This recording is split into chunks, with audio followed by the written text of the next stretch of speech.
कर रहे हैं। नारायण,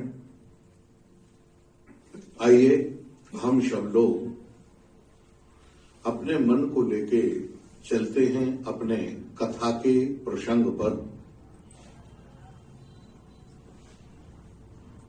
भगवान ने ध्रुव जी को बड़ा दिव्य आशीर्वाद प्रदान किया और वह दिया जो भक्तों के इतिहास में आज तक किसी को नहीं मिला। भगवान की गोद, भगवान का कर कमल और 36,000 वर्ष तक राज्य। यहां तक तो ठीक है, लेकिन बहुत बड़ी विलक्षण बात यह है कि 36,000 वर्ष तक ध्रुव जी की इंद्रियों में एक सी ताकत बनी रही। ये वरदान दिया कि तुम्हारा भाई 36,000 वर्ष आदमी उम्र लंबी हो जाए और शरीर में ताकत ना रहे, बोलो ऐसी उम्र की किस काम की है? कोई काम की ऐसी उम्र?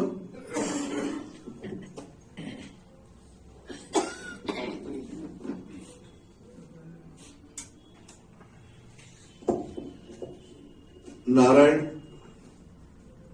उम्र तो वही लंबी ठीक है जिसमें हमारा बल, हमारा तेज, हमारा रूप, हमारी ताकत ये ज्यों की त्यों बराबर की बनी रहे, तब तो उम्र लंबा ठीक है कि हाँ भाई ठीक है उम्र लंबी है, लेकिन अब चारपाई में पड़े जाए, हाँ महाराज, नस नस बोले हरी हरी, उठने में काके, बैठने में काके, हाँ बोलने में हवा निकल जाए, ताकि पाके हैं पता नहीं लग रहा क्या कह रहे। तो ऐसी उम्र किस काम की? भगवान ने कहा ना, हम तुम्हें ऐसे माने 36,000 वर्ष तक तुम जवान रहोगे। अगर एक ही वक्त शब्द में कहें तो ये वरदान बताओ भक्त के इतिहास में किसी को मिला क्या? हमारे गुरुदेव हमेशा कहते थे, पूज्य महाराज श्री भी टिप्पणी करते थे, नारायण वो कहते थे देखो भगवान के भजन का ये प्रताप है। भगवान जो कहते हैं ना, हाँ महाराज, मोरे लिए अदेय नहीं कछ तो है। भगवान के लिए अदेय कुछ नहीं है, भगवान के लिए असंभव कुछ नहीं है, लेकिन भक्त में प्रेम होना चाहिए। अच्छा, भगवान ने ध्रुव जी को, एक विचार करने वाली बात है, मैं आपको कहूं, नारायण ध्रुव जी को इतनी इंद्रियों में ताकत क्यों दी? क्या भोग भोगने के लिए? नहीं, भोग भोगने के लिए नहीं दी, इंद्रियों का सुख लेने के लिए नहीं दी, क्योंकि ध्रुव जी जितनी देर जवान रहेंगे, जितने दिन, उतने दिन उतनी तत्परता से राज्य काज के साथ वो मेरा भजन करेंगे, और मेरा भजन जब वो इस तन्मयता से करते हैं तो उस भजन का आनंद भगवान लेते हैं। हमारे पूज्य महाराज श्री का एक वाक्य ध्यान कर लें। महाराज जी कहते थे कि देखो भैया, जो लोग कहते हैं कि भगवान दर्शन नहीं दे रहे, इतने दिन हो गए, वो घबराए नहीं। भगवान दर्शन क्यों नहीं दे रहे, उसका कारण मैं बताता हूं। कारण क्या है? कहा भक्त जब भगवान के विरह में संसार को भूलकर केवल भगवान को याद करता है और प्रेम में उस भक्त का हृदय जब पिघलता है तो भगवान उसका आनंद लेने में भूल जाते हैं। वो आनंद, कहते हैं इतना आनंद तो कभी नहीं, इस और क्यों कहते हैं जितना देरी में करूंगा उतना आनंद मुझे ज्यादा मिलेगा, क्योंकि दर्शन देने के बाद फिर भजन स्वाभाविक रूप से कम हो जाता है। क्यों? क्योंकि आदमी कहता मैं तो सिद्ध हो गया, फिर तो चमत्कार ही चमत्कार रहता, फिर उसको भजन का समय कहां मिलता है। आज जो जितने भी चमत्कारी महापुरुष हैं, आप लोग सब देख रहे हैं, उन चमत्कारी महापुरुषों की आज व्यस्तता इतनी बढ़ गई कि अब भजन करने का समय मिलता है? बोलो नारायण इसीलिए महापुरुष अपने आप को छिपा कर रखते थे, छपाते नहीं थे, वो छिपाते थे। क्यों? जितने छिपे रहेंगे उतना ज्यादा भजन में आनंद रहेगा, उतनी ज्यादा भजन का वो सुख ले सकेंगे। नारायण यहां भगवान वरदान देकर जब चले गए तब मैत्रेय जी कहते हैं भगवान के जाते ही ध्रुव जी अनमने हो गए, उनको प्रसन्नता नहीं हुई। क्यों? ध्रुव जी कहते हैं नारायण विदुर जी, मैत्रेय जी ने कहा महाराज ध्रुव जी का वरदान पाने के बाद ध्रुव जी को प्रसन्नता नहीं हुई, उनका हृदय दुख से भरा रहा। विदुर जी ने तुरंत पूछ लिया महाराज भगवान का दर्शन हुआ, भगवान की गोद मिली, भगवान के विग्रह का स्पर्श उनको प्राप्त हो गया, इसके बाद कह रहे हो तुम उन्हें प्रसन्नता नहीं हुई, कारण क्या है? कहा नहीं, उसका एक कारण है। क्या कारण है? महाराज मैत्रेय जी कहते मातु सपत्न्या बागबाणैर हृदि विध्यस्तु तान स्मरन् नैच्छन् मुक्तिपतेर्मुक्तिं तस्मात् तापमुपेयिवान्। मैत्रेय जी कहते हैं अपनी विमात्री के वाग बाणों से हृदय उनका विधा हुआ था। वो देखो महाराज शरीर का जो घाव है वह तो मिट जाता है, लेकिन मन का घाव बड़ा कठिन है। किसी का कोई अपमान हो और वो अपमान की बातें समाज में कहीं कोई घटना घट जाए, वो व्यक्ति जीवन भर याद रखता है कि मेरे साथ ये हुआ था, लेकिन सम्मान भूल जाता है। ये अपमान हमेशा याद रहता, इसीलिए कहते हैं व्यक्ति सम्मान तो पचा नहीं सकता, अपमान को पचा लेता है, कुछ कर नहीं सकता। यहां ध्रुव जी महाराज अपनी विमात्री के वाग बाणों से उनका हृदय विधा हुआ था और विध्यस्तु तान स्मरण। नारायण धीरे धीरे छोटी छोटी घटनाओं में उनका स्मरण हो जाता था, माता की याद आ जाती थी। नैच्छन् मुक्ति पतेर। नारायण हाँ यहां पर कह रहे हैं कि उन्हें भगवान को प्राप्त करके भगवान से मुक्ति मांगनी चाहिए थी। मुक्ति का मतलब जीवन मुक्ति का आनंद हमें इसी शरीर में अभी प्राप्त हो, मरने के बाद नहीं। मरने के बाद जन्म मरण के चक्कर से छूट जाएंगे, मुक्त हो जाएंगे, किसने देखा है? उसका क्या आनंद मिलेगा? उस आनंद का भोग आपने कहां किया? हाँ महाराज, लेकिन जीवन मुक्ति का जो आनंद है वो तो इसी जीवन में, मैं आपको बताऊं, ये जीवन मुक्त महापुरुष पूज्य हाथी बाबा जी, इसी समय आप देख रहे हैं ऐसे ही ठंड का समय था महाराज, सब लोग भयंकर ठंड थी। जब इस समय है तो वो पहले समय में हमने तो वो समय तक देखा महाराज, कभी कभी ठंड में बर्फ जम जाती थी, ऐसी स्थिति। उस समय हाथी बाबा जी की बड़ी प्रसिद्धि थी, लोग आते थे, बड़े बड़े लोग आते थे, लेकिन उनका नियम था हाथी बाबा का कि वो कभी भी कोई वस्तु अपने पास रखते नहीं थे, संग्रह और परिग्रह। नारायण ये साधु के लिए, हाँ महाराज, दोनों दुखदाई है, संग्रह करना और बिल्कुल विनिर्मुक्त रहना, परिग्रह, संग्रह और परिग्रह, इकट्ठा करना और सब कुछ छोड़ के रहना। सब कुछ छोड़ने पे मान लो कब क्या जरूरत पड़ जाए, मन में ये बात आती है ना नारायण। लेकिन हाथी बाबा संग्रह और परिग्रह दोनों से दूर थे।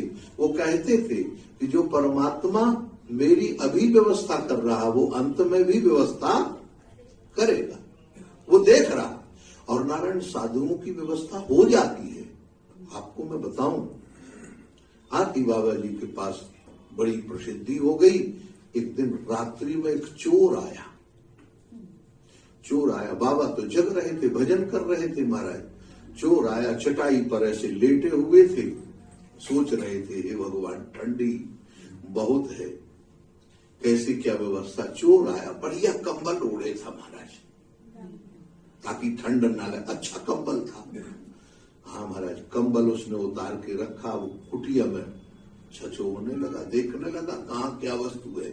जहां देखा कुटिया में तो कमंडल के अलावा कुछ नहीं। हाँ, बाबा के पास तो कुछ रहते ही नहीं था। पानी भी अलग कर देते थे। बाबा कहते थे हम रात में पानी भी नहीं पीते, हमें तो ताजा पानी मिलता है, हम बासा पानी क्यों पिएंगे। ये महापुरुषों की एक लीला महाराज। हाँ, जैसे वो कंबल उतार के रखा और घर छोड़ने लगा, उसी समय बाबा को कौतुक सूझा। बाबा ने वो कंबल जो है उसको ओढ़ लिया मस्ती से। अब महाराज ओढ़ के लेटे रहे। जब देखा कुछ नहीं मिला तो उसने सोचा चोर ने कि अब चलो अपन कहीं और देखें, कुछ तो मिले। यहां देखा तो गांठ का कंबल ओढ़ गया, बाबा मस्ती से ओढ़े थे। लेकिन अब बाबा को विनोद सूझा महाराज। ये देखो, जीवन मुक्त महापुरुष की ये बात मैं बता रहा हूं। वो हर समय आनंद में रहते हैं। उन्होंने उस चोर से आनंद लिया। कहते भैया कौन है, कोई आया है लगता है। हाँ, ध्यान रखना, फाटक जरा ठीक से लगा देना, बाहर चोर बहुत घूम रहे हैं और यहाँ ठंडी बहुत है। अब महाराज उसको इतना गुस्सा आया, इतना गुस्सा आया। हाँ महाराज, वो बोल पड़ा, कहा महाराज चोर भी आपका क्या बिगाड़ेगा। एक बात बताओ, एक चोर आया है ओढ़ने के लिए दे गया, अगर कोई दूसरा आएगा तो बिछाने के लिए दे जाएगा। ये जो जीवन मुक्ति का आनंद है, ये जो मस्ती है, ये मस्ती महाराज जीवन मुक्त महापुरुष के लिए मस्ती है। ये जीवन मुक्त, वो हर सबसे आनंद ले लेते हैं, सबसे छेड़ते हैं, सबको खुशी रखते हैं, सबसे प्रसन्न। दूसरा आदमी होता तो अभी किसी महात्मा के कमरे में घुस के देखो बना, पता लग जाएगा। हाँ, वो जीवन मुक्ति का आनंद लेंगे कि तुम्हें पुलिस का आनंद दिला देंगे। तो नारायण यहां कहते हैं ध्रुव जी महाराज नाराज अपने हृदय में दुखी इसलिए हैं कि भगवान आए और मैंने उनसे विषयों की कामना मेरे मन में रही, मेरे मन में राजगद्दी का लोभ रहा। भगवान से मैंने मुक्ति नहीं मांगी, मुझे मांगना चाहिए था मुक्ति जगत से नारायण, और जीवन मुक्त का आनंद लेता। लेकिन क्या करें, ये विमात्री के वाग बाण मेरे हृदय में छिदे हुए थे, उसके कारण मैं असली वस्तु से वंचित रह गया। नारायण अब ध्रुव जी महाराज बोलते हैं। देखो, ध्रुव उवाच, ध्रुव जी महाराज का बोलना माने यहां चिंतन है ध्रुव जी का। महाराज ध्रुव जी चिंतन करते, समाधिना नैको भवेन यत्पदम् विदुषनन्दादय ऊर्ध्वरेतसा मासैरहं षडभिरमुष्य पादयोस् छायामुपेत्याप गतः प्रथंगमतिः समाधिना, बड़े बड़े महापुरुषों को, सनकादि इत्यादियों को जो ऊर्ध्वरेता महापुरुष हैं, उनको भी भगवान का जो दुर्लभ पद है जल्दी प्राप्त नहीं होता, और मुझे तो वो 6 महीने में मिल गया। लेकिन उस 6 महीने के में मासई रहम, मैंने नारायण उसका ऐसा दुरुपयोग किया। अब देखो महाराज, ध्रुव जी कह रहे हैं क्या हुआ, अहोवत ममानात्यम मंद भाग्यस्य पश्यतः भवच्छिदः पादमूलम गत्वा याचे यदंतव। आहा, कोई व्यक्ति किसी सामर्थ राजा के पास चला जाए और राजा के पास जाने के बाद नारायण राजा उससे प्रसन्न होकर पूछे, भैया तुम्हें क्या चाहिए है, बोलो। तो क्या महाराज, अगर आप प्रसन्न हो तो हमें धान की भूसी दे दो। ये विषय भोग, ये जगत का सुख पद और प्रतिष्ठा ऐसे ही है जैसे धान की भूसी, इसकी कोई कीमत नहीं है। क्यों? क्योंकि ये सुख जो है ये नारकीय प्राणियों को भी मिल जाते हैं। विषयों का जो सुख है नारायण, ये तो नरक में भी मिलता है। यहाँ अहोबत भवच्छिदा मतिर्विदूषता देवई पतद्भिर सहस्नु भी, मेरी मति दूषित हो गई। इसीलिए भजन स्वस्थ पूर्वक करना चाहिए, राग द्वेष से मुक्त होकर, किसी के राग से नहीं और किसी के द्वेष से भजन ना करे। यो नारद वचस्तथ्यम नाग्राही महशत्तमः दैवी माया उपाश्रित्य प्रसुप्त इव भिन्न दृक्। मेरी मति मारी गई थी, मेरे को समर्थ सदगुरु नारद बाबा मिल गए और उनकी कृपा से मेरी साधना 6 महीने में सफल हुई। इसमें मेरी बड़ाई नहीं है। हाँ महाराज, उमा न कछु कपिकै अधिकाई प्रभु प्रताप ते। ये जो बात है ये भक्त का हृदय है महाराज। ये भक्त का हृदय ही ऐसा सोच सकता है जो भगवान का कृतज्ञ होता है।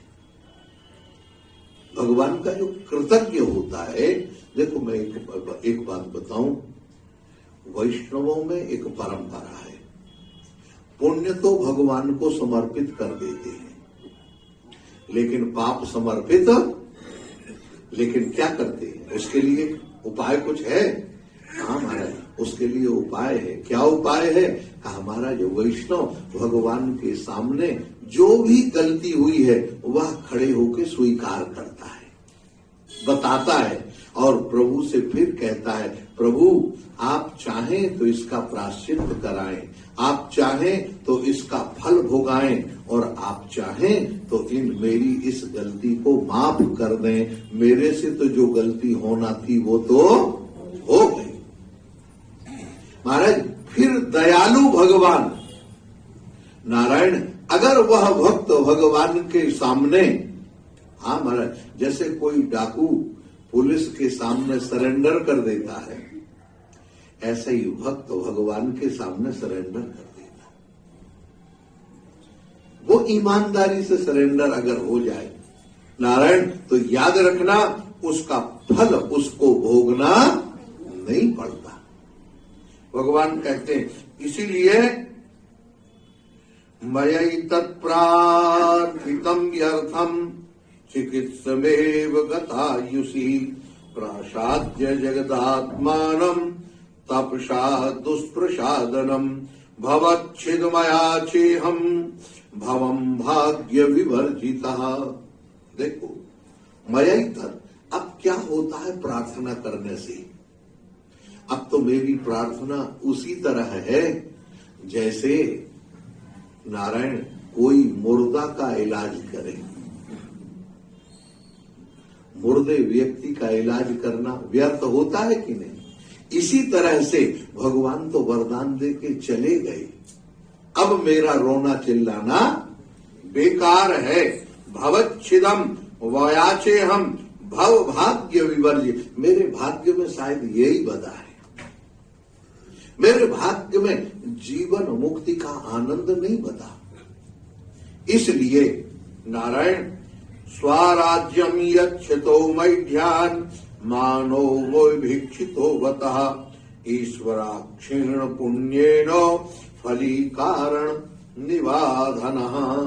देखो, स्वराज्यम, मेरा जो राज्य है, ये यच्छतो मैढ्या, भगवान ने जो मुझे राज्य दिया है ये मेरा राज्य नहीं है, हाँ ये तो भगवान का राज्य है। कारण हमारे पास जो संपत्ति है, हमारे पास जो अपना, यहां तक कि हमारे पास जो तन है, हमारे पास जो मन है, हमारे पास जो धन है,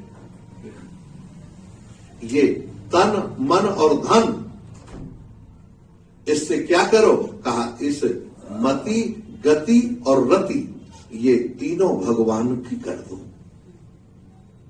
हे प्रभु, ये सब आपका है बस, और आपका है तो आपको समर्पित है। नारायण, उसके लिए समय समय पर उसका उपयोग करो, उपभोग मत करो, उपयोग।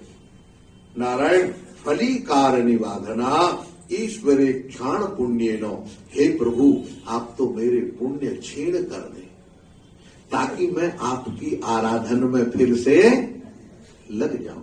अगर ये हृदय दीन होने लगेगा साधना के बाद भी, ध्यान रखना, तो फिर वह व्यक्ति का कभी पतन नहीं हो सकता है।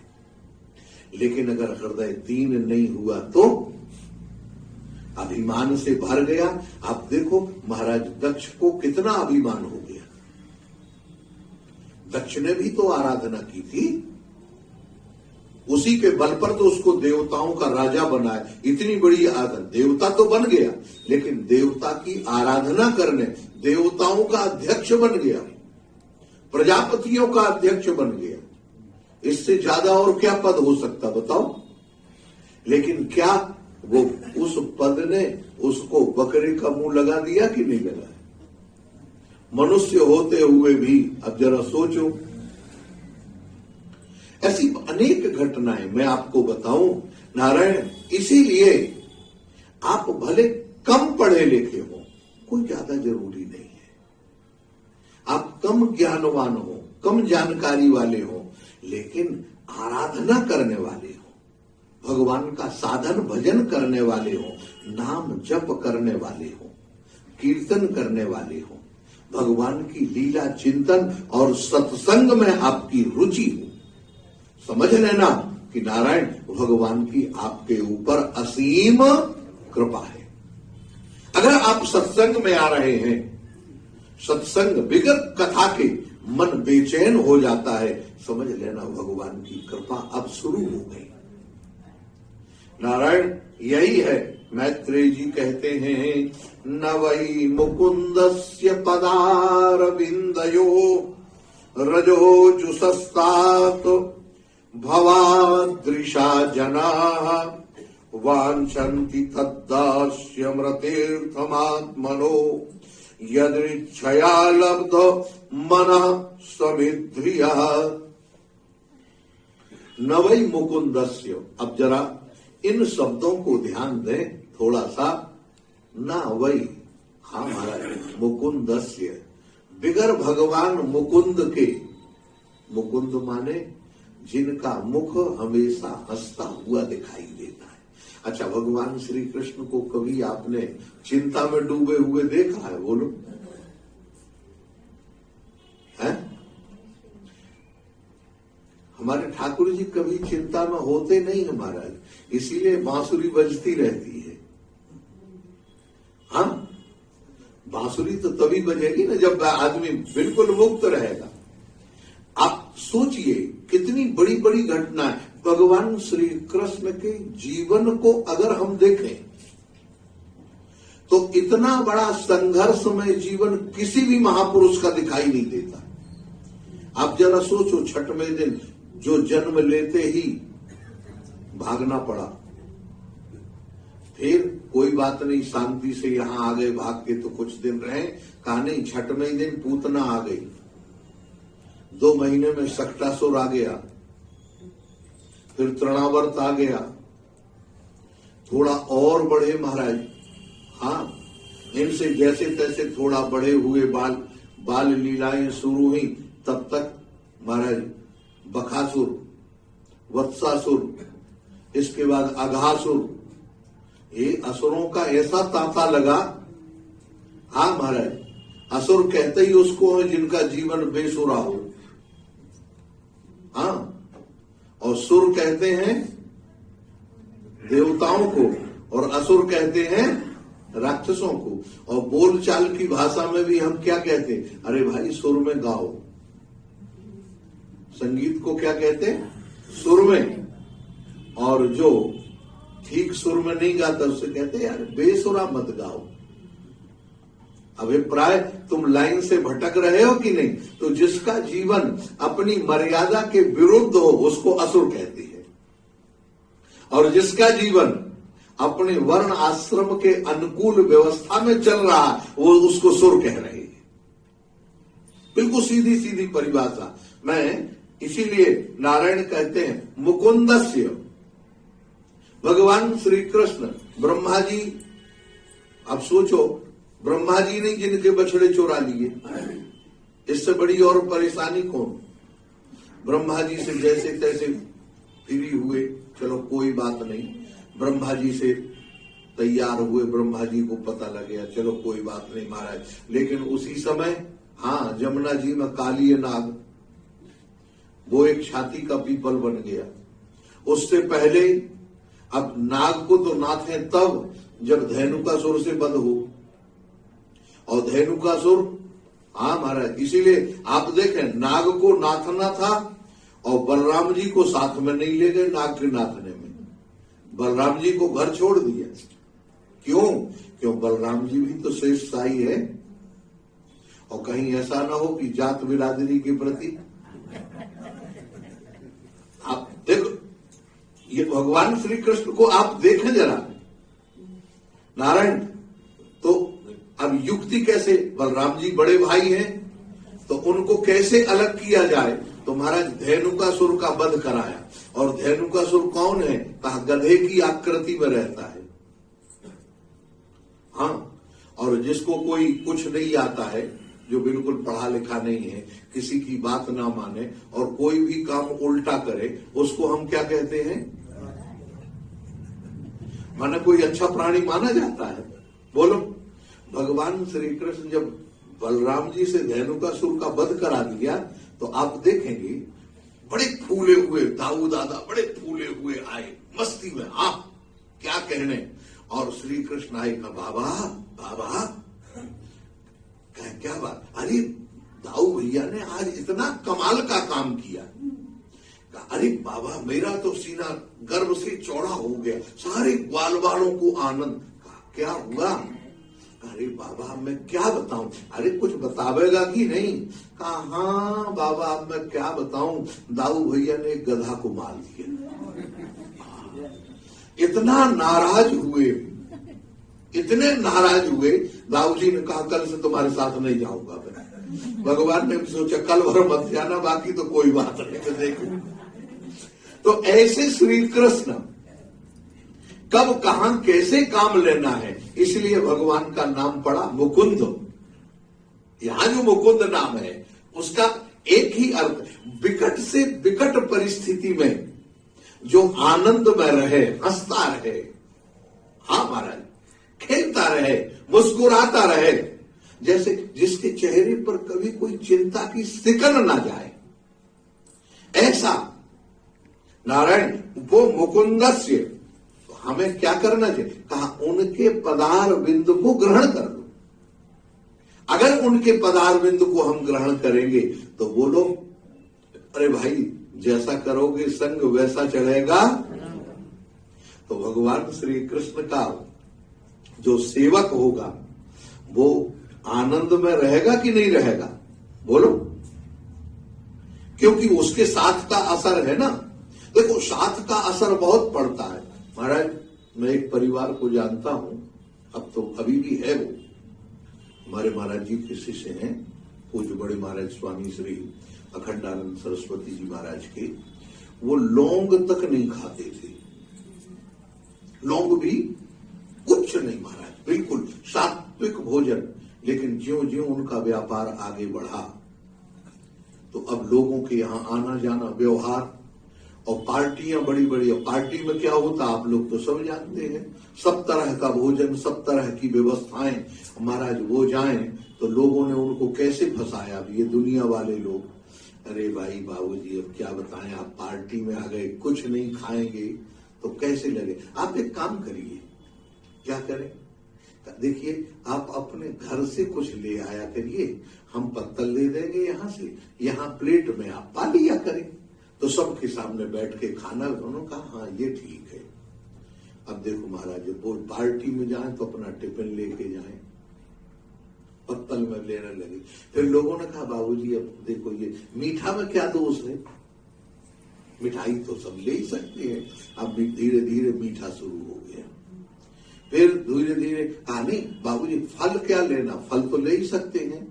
फिर दूध ले लो, लस्सी ले लो, लो फल हो गया, दूध हो गया, लस्सी हो गया। धीरे धीरे हाँ महाराज, फिर अब काजू बादाम भी ले लो थोड़े से, लो महाराज काजू बादाम शुरू हो गए।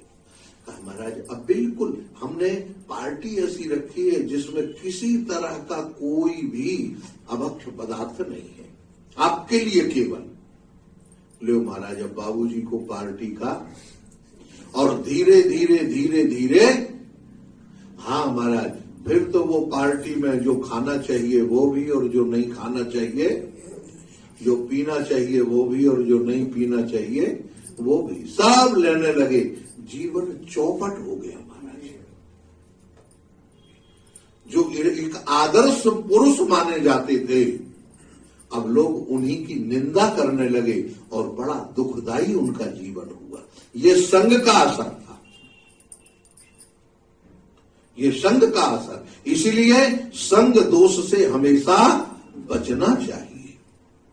संग दोष, यहां कहते हैं आप भगवान श्री कृष्ण के चरणों में आप अगर झुक जाएं, भावादृशा वांछन्ति तद्दास्मृतार्थ आत्मनो यदृच्छया लब्ध मनः समृद्धमा। नारायण भगवान के चरणों में अगर आपका समर्पण हो गया है और आप उनसे आपका प्रेम है तो आपको वांछन्ति, आपके हृदय में जो है वो आपको मिलेगा, चाहे जैसे भी हो भगवान उसकी पूर्ति करेंगे। नारायण आकर्ण्यात्मयांतम संपरेत्य यथागतम राजान श्रद्धते अभद्रस्य कुतो मम। नारायण मैत्रेय जी कहते हैं, ये तो मैत्रेय जी ने अपनी टीका कर ली, बात की, उत्तर दिया। अब मैत्रेय कहते हैं जब महाराज इतना होके अब ये चर्चा छोड़ो, चलो चलते हैं महाराज उत्तानपाद के पास। उत्तानपाद राजा कैसे हैं, मुख से हाँ महाराज, ना राजा ना श्रद्धे भद्रम, राजा को जाके बताया महाराज ध्रुव आ रहे हैं। जैसे ये बताया तो राजा न श्रद्धाए, उनको विश्वास नहीं हुआ। अरे ऐसे कैसे हो सकता है, जो पुत्र मुझे छोड़ के चला गया और वो आएगा क्या, नहीं आएगा, तुमने कोई गलत सूचना दे दी। नारायण इतना कह के सोचा, लेकिन फिर याद आ गया क्या, नारद जी की वचन, नारद जी की वाणी उनको याद आ गई। नारद जी ने कहा था नहीं तुम्हारा पुत्र आएगा, तुरंत खड़े हो गए और बोलने वाले को उन्होंने सुंदर उपहार दिया। हाँ महाराज, गले का जो कंठा था बड़ा बहुमूल्य कीमती हार, वो उठा खबर लाने वाले को पहना दिया था। भैया तुमने इतना बड़ी सूचना हमको, इतने बड़ा ऐसा आनंददायक सूचना दी है, इसके मुकाबले में तो मेरे पास कुछ नहीं है, अभी तो ये आप रखो। और सा दशवम रथ मारुह्यो, तुरंत स्वर्ण का रथ सजाया। नारायण 2 पालकी बनी, माता सुरुचि उत्तम के सहित बैठी, महारानी महाराज सुनी थी, और एक तरफ राजा।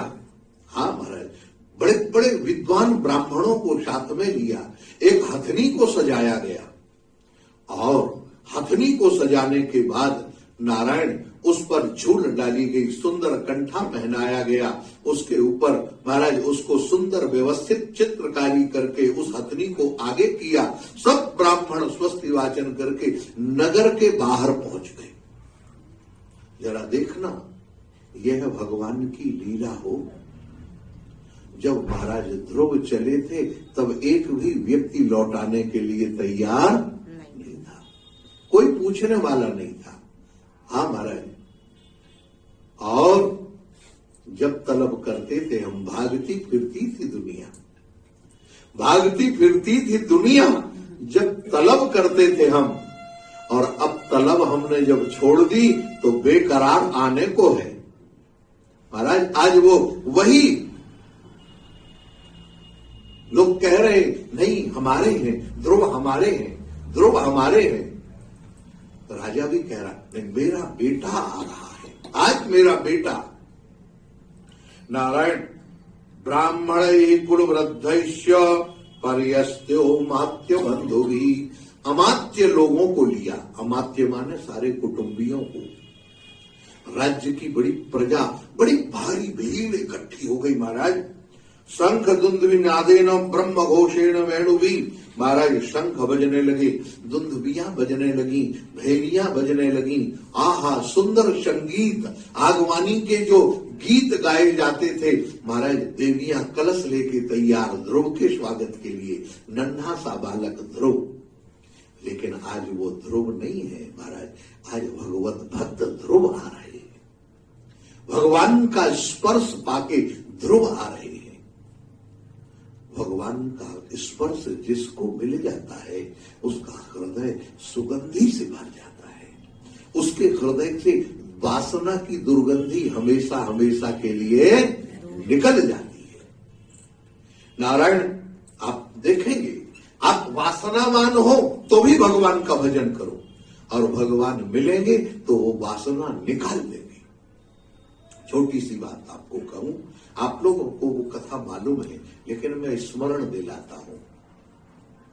महाराज भगवान श्री कृष्ण जब मथुरा गए तो वहां उन्होंने एक देवी को देखा, 3 जगह से टेढ़ी मेढ़ी। वो थी कुब्जा। लेकिन ये कुब्जा कौन है? कहा पूर्व जन्म की ये शूर्पणखा है। ये शूर्पणखा। अच्छा, इसने क्या देखा? देख बिगल भई जुगल कुमारा।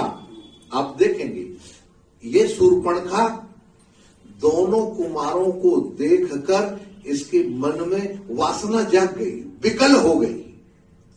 अभिप्राय बड़ा सुंदर, एक बात ध्यान रखना हो। हाँ, व्यक्ति जिसको देखकर वासना भड़कने लगे उससे सावधान हो जाना चाहिए। अगर वासनावान व्यक्ति किसी को देख के वासना निकल रही नारायण, तो समझ लेना हमारे अंदर राक्षसीपना मौजूद है, उसको निकालना नहीं, दबा दो। जैसे घास जब बढ़ जाती है तो पानी भरा देते हैं, तो वो पानी के अंदर घास सड़ जाती है कि नहीं?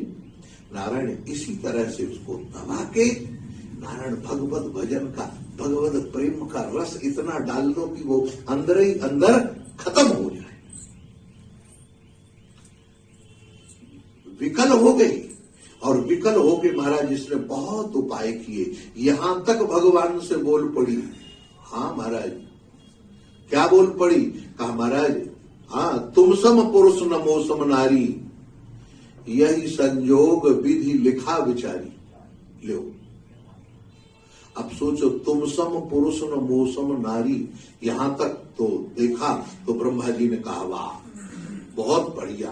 कौन कहता राक्षसों में भक्त नहीं होते? देखो रावण की बहनी कितनी बढ़िया भक्त है। कह रही, लेकिन महाराज तुम सम पुरुष, लेकिन जब कहा न मौसम नारी का, साफ चौका लगा दिया, बेकार। अपना अभिमान जब आ गया, लेकिन यह संयोग विधि लिखा विचारी। ब्रह्मा जी चकित हो गए, हे भगवान, हमने इसका और इनका संयोग कब लिखा? हमने लिखा और हम ही को पता नहीं। देखो तो सही, मानो शूर्पणखा से किसी ने कहा, ऐसे कैसे, इनका संयोग तो ब्रह्मा जी ने क्यों लिखा है? कहते नहीं नहीं नहीं, ये तो पिताजी सीता के पिता खुद कह रहे थे, तजहु आस निज निज ग्रह जाऊ, लिखा न विधि वैदेही। देख लो, वो जनक जी खुद कह रहे थे। वो तो अब उस समय मैं मौजूद नहीं थी, इसलिए जबरदस्ती हो गया। अब मैं आ गई हूं, अब यहां कोई चलने दाल गलने वाली दे देखो महाराज। ब्रह्मा जी हैरान, कहा हमने कहा, भगवान मुस्कुराए। अब यहां देखो, एक मजे की बात बता दे, टीकाकार हाँ महाराज कहते हैं कि भगवान मुस्कुराए क्यों? कहा भगवान मुस्कुरा ब्रह्मा जी को देख के इसलिए मुस्कुरा रहे हैं कि ब्रह्मा तुम हैरान मत हो, तुम उनका भाग्य लिखते हो जिनको तुम बनाते हो, लेकिन मेरे को,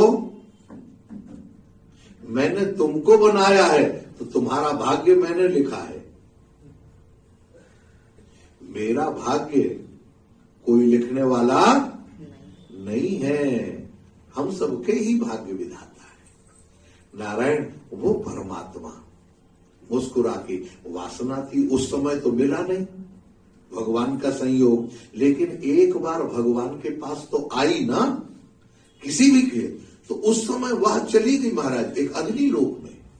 वहां जाके उसने तपस्या की, और तपस्या करके दूसरे जन्म में भी वह कुबड़ी पैदा हुई। क्यों?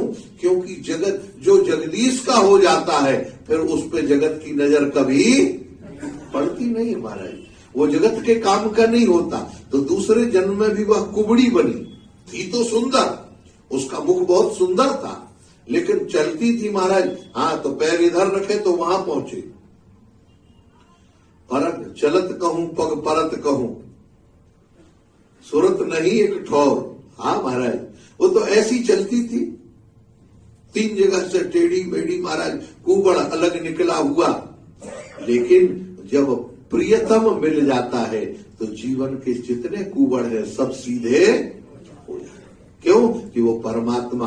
और आप देखें, कुब्जा के घर जब भगवान गए तो अकेले नहीं गए, कुब्जा वहां सेज सजा के बैठी थी। कहा प्रभु आप सबके साथ में? कहा हाँ, तो क्या हुआ, ये सब हमारे ग्वाल बाल है। कहा प्रभु मैंने इनके लिए थोड़ी बुलाया था। कहा नहीं नहीं नहीं, सब अपने ही हैं, आओ तुम मेरे हृदय से लग जाओ। और महाराज भगवान ने उसका आलिंगन किया और उसका